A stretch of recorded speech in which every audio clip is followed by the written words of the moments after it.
प्रणाम भगवान।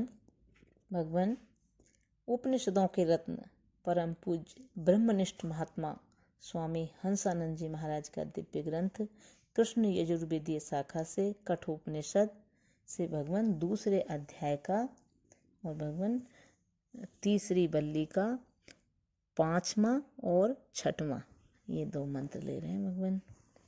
तो भगवान इनका उच्चारण करते हैं और फिर स्वामी जी ने जो भावार्थ दिया है उसको पढ़ते हैं भगवान।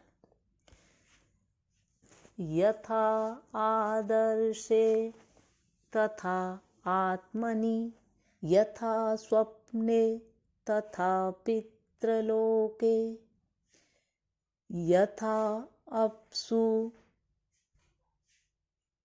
परि एव ददृश्ये, तथा गंधर्वलोके छाया तपयो इव ब्रह्मलोके।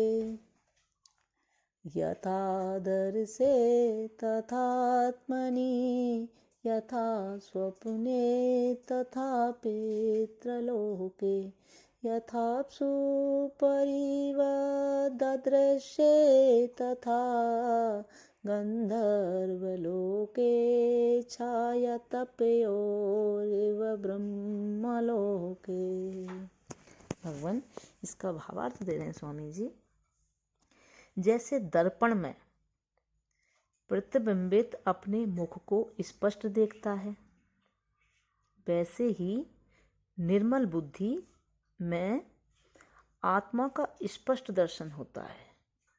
जैसे स्वप्न में जागृत वासना से उद्भूत दृश्य को अस्पष्ट देखता है, वैसे ही पितृलोक में, वैसे गंधर्वलोक में भी अस्पष्ट रूप से आत्मा का दर्शन होता है, जैसे जल में, किंतु ब्रह्मलोक में तो छाया और प्रकाश की भांति अत्यंत स्पष्ट रूप से आत्मदर्शन होता है। मगर विशिष्ट कर्म और उपासना से ही ब्रह्मलोक प्राप्त होता है। अतः ब्रह्मलोक दुष्प्राप्य होने से मनुष्य को इस मनुष्य लोक में ही आत्मदर्शन के लिए दृढ़तर प्रयत्न करना चाहिए। अब भगवान आगे का जो मंत्र है उसको लेते हैं। पृथक इंद्रियाणां पृथक भावम् उदयास्तमयोचयत्,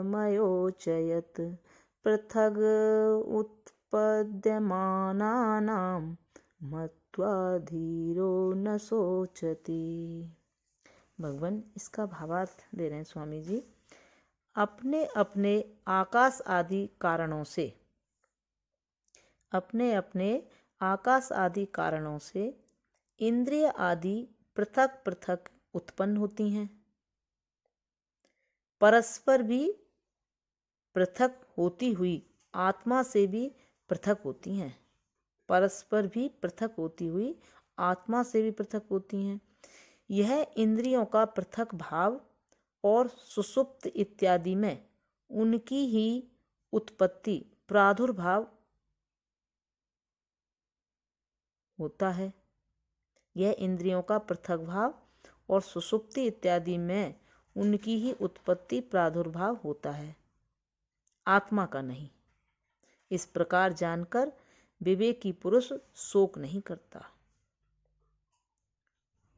प्रणाम भगवान।